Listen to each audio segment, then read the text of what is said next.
येथे रात्री police अंमलदार Shyam Chavan, police अंमलदार आकाश राऊत, शासकीय जीपचे चालक नारायण आडे, होमगार्ड राम राठोड, होमगार्ड गजानन जाधव हे मंठा शहरामध्ये पेट्रोलिंग करत असताना यांना नानसी पुनर्वसन येथे चोर आलेले कळताच गाडीमध्ये असणारे पोलिसांनी शासकीय जीपने चोरांचा पाठलाग केला, परंतु दोन अनोळखी इसम मोटरसायकल सोडून अंधाराचा फायदा घेऊन पळून जाण्यात यशस्वी ठरले।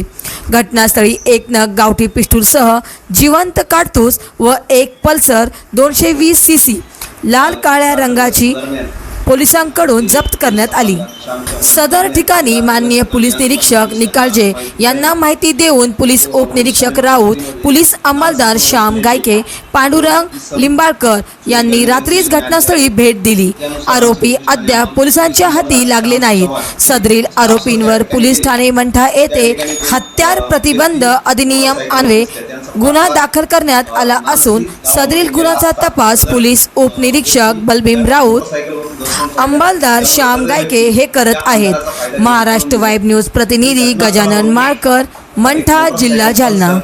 एक पिस्टल, गावठी पिस्टल आणि एक जिवंत काडतूस जप्त करण्यात आलेला आहे।